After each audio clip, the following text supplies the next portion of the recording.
culmination, the graduation that we were all able to witness, and what goes into graduating a class, and as you'll see the data come out, a class with this kind of statistics behind it. There's so many decisions and interactions that happen on a daily basis. And this is a class where the majority of their high school career was during the COVID era. They're dealing with this. And so for the students to work as hard as they did, but for Angie as the leader and the staff to hold things together for the students so that they could achieve this kind of stuff. Again, as David has mentioned, there was no playbook for this. There was no training for this. And so I just want to recognize that this class spent so much of their high school career during this COVID era, which I think just adds a little bit more of a star next to the statistics you're going to see today, or the data you're going to see tonight. So with that, I'll turn it over to Angie. Thanks so much, Dr. Forsey, and you'll see a star in a positive way, that even through all of these trials and tribulations, our students are so successful. And when you see like the Hugo Reed Learning Walk and all of the elementary and middle school events that we've seen throughout the year, we know exactly why our students are so successful, because starting in TK, they are just getting a world-class education and a really nurturing, supportive environment. So we thank you for that. The data that we're going to look at tonight is compiled mainly through our senior survey, which is compiled through our counseling department. And I'm here with Ms. Liu, who oversees the counseling department. So together we're going to share with you information about the class of 2022. 722 students completed this survey. We had 2 students not graduate quite on time this year, but they're already almost finished. So we're looking forward to what I will call a 100% graduation rate as of like a week from now. So we're very, very proud of that. It's been a tough year, and you know, this is what I was saying about an asterisk. Our GPA and ACT score is almost identical from last year, and our SAT is a teeny bit higher, but they're all significantly higher from 2 years ago. So even during these times, our students are really thriving. And the SAT and the ACT scores are, you know, we'll see how they play out over the next few years as more colleges go test blind or test optional. Or they don't accept standardized tests at all. Different types of students are choosing to take these exams, and it might be that students who know they're going to score really high are the only ones taking. You know, time will tell, and we'll see.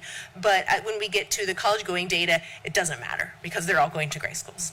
Over the course of the year, about 69% of students are enrolled in an honors or AP class. That means over the course of 4 years in high school. So by the time they graduate, about 70% of our students have taken an honors or AP course, and the average number of AP and honors courses taken is 7, which is up 1 class from the year before. And so that's kind of what we're seeing as students are programming for next year. There seems to be this overcorrection of I need to take more because maybe I fell behind during this time, but it's not significantly so. It's, you know, 1 more than normal.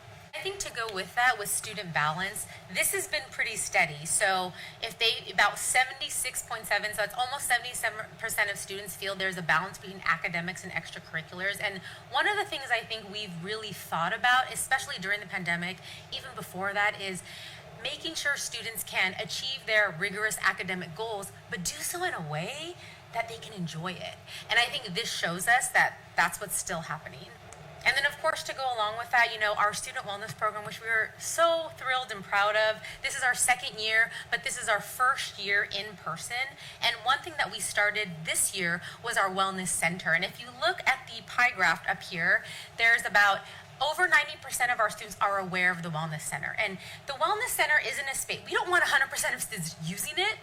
We want kids to be aware of it. We want students to know that if, for whatever reason, for one moment in time, they feel they need a little bit extra support, they want to talk to somebody, they want to go to a place and take a deep breath, we want all of our students to know that we have a place like that for them. So our goal for this, the awareness of our wellness center, is 100%. We want 100% of our students to know that, but we don't necessarily want all of our students using it. And as you can see from here, about 10% of our students use it. And that's exactly right. That's exactly how it should be. And then if you look at the bottom, we have some of these dates here with our topics for student workshops. These workshops are based solely on student feedback. This is what they wanted for us to know about for wellness. This is our college or our post-high school plans, and you can see just about 99% of our students are pursuing higher education, and it's really closer to 100 given what students are choosing to pursue next year. So about 2/3 of our students will be going to a traditional four-year college, and then the remaining little over 1/3 they're choosing a 2-year, and that represents about 230 students going to a 2-year school after high school, but over 200 of those 230 students qualified for a 4-year. And in the subsequent slide, we'll see the different reasons that they chose a 2-year, and they're all good reasons, but we are doing everything possible to prepare students to have as many options as possible beyond high school. That's our goal. Not what they choose, but that they have many choices. And that 1% this year represents some really interesting things that we haven't seen. Of course, there are a few students going to military, but more students choosing culinary, and we have an amazing food science program, so that's not surprising. And we have some students going to like technical veterinary assistant schools. So just really unique, interesting options that are specific to these students' goals beyond high school. And that's exactly what we want. So you can see there are lots of different reasons why students choose a 2-year. So of the 230 students who are going to a 2-year, that for 37% of them, that was always the choice. That was always the goal. That's what they were preparing for. You can see that the majority of students who are choosing a 2-year, it's to save money, and it makes sense. PCC is a great school. It's setting our students up for amazing transfer opportunities. We have students transferring to Ivies, to Stanford, to Berkeley, to really amazing places, so this makes a lot of sense. We have some students feeling that they're just not quite ready to make that jump. Good to know how you're feeling and where you stand. And then we do have some students who didn't get into the 4-year of their choice, and this year was extra competitive because so many students took a gap year last year, so they're not really competing against the class of 2022, like they're competing against a good portion of the class of 21 as well. So this makes a lot of sense, but we know with our high quality 2-year programs in the area, they're going to get where they want to go. And then, of course, as you can see, this has skewed a little bit down, just because of what Angie's saying, that it's highly competitive to get into colleges this year, especially with students that want to go in the gap year. But our most accepted, and was UC Riverside, which is my alma mater, which I'm very happy about. And then the most accepted private was USC, so that was very, very exciting for us.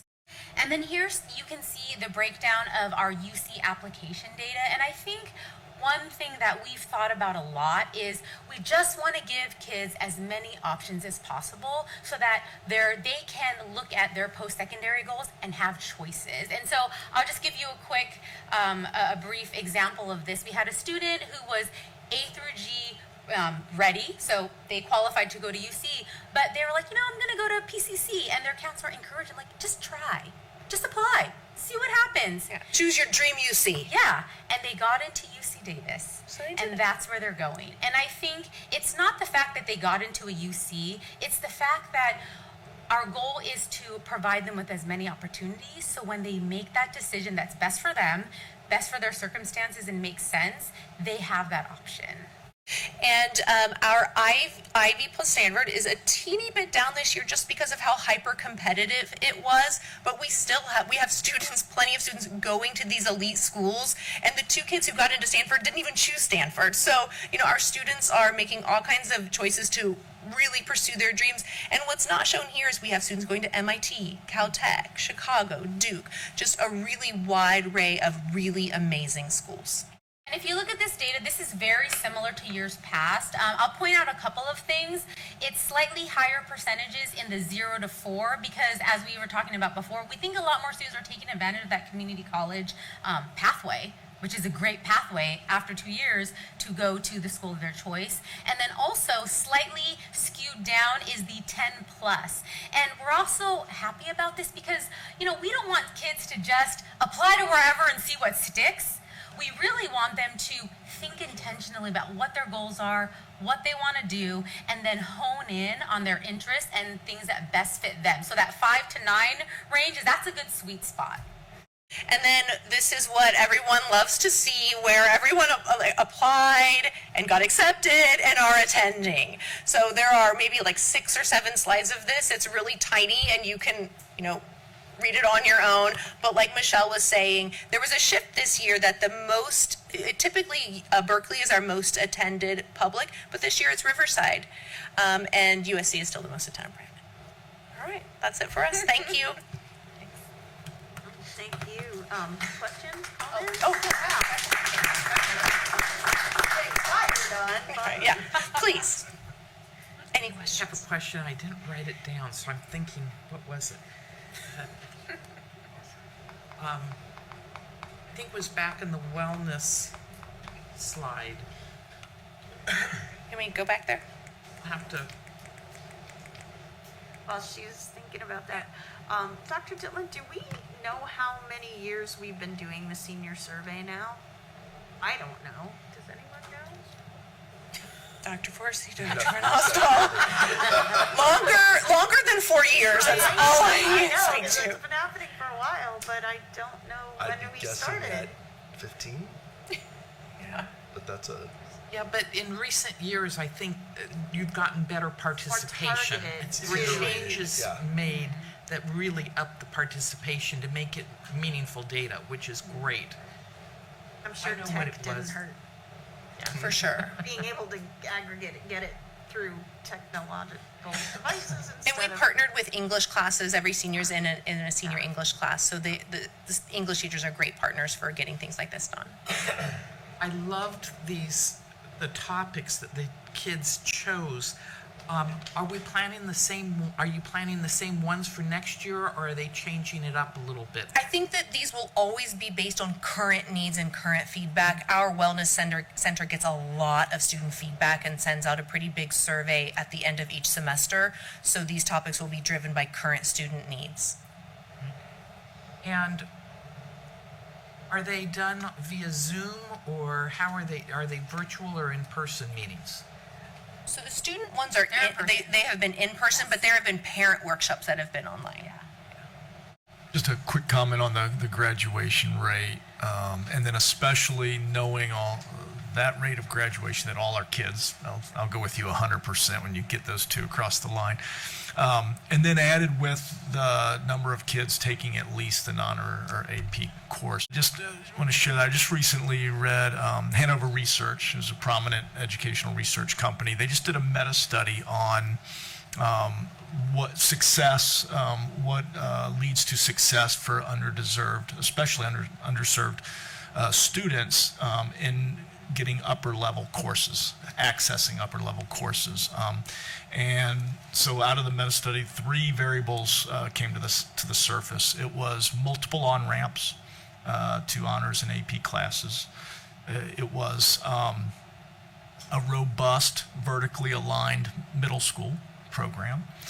And then outreach with parents, communication with parents to specifically those populations. And so just wanted to mention how proud I was to read that and say, check, check, check, and continuing to focus on those areas, not just, we're done, but, that communication piece. And I know your vertical alignment with the middle school, especially now with the MTSS data and really looking at the feeder schools is powerful. So it's worth celebrating. It's quite an accomplishment. Thank you. Thank you so much. And funny you should mention that. Michelle and I are just planning that exact outreach to underserved students with our new college and career counselor. We're really excited to bring her on board, and it's a mutual goal. That's awesome. 2 of the things that stood out to me, one was I really appreciated that the college application rate to fewer than 10 schools was solid. Because I think, we want to be encouraging our students to be thoughtful about the process, not just blanket it and go, well, I'm never going to go there anyway, but everybody applies there, so I will too. So I think that's a really healthy direction. I love that so many kids are taking advantage of the good 2-year programs if that serves what they want and how they're feeling about their progress right now. It's a great opportunity. And then I just wanted to say, I appreciate you telling the story behind the data to help us frame it, especially about things like testing, because that landscape has changed significantly, and I think we may see changes there. So anyway, thank you for the time and the pulling it all together. Thank you for the representation tonight. Thank you all for being here. Appreciate it. All right. Thank you so much. Yay.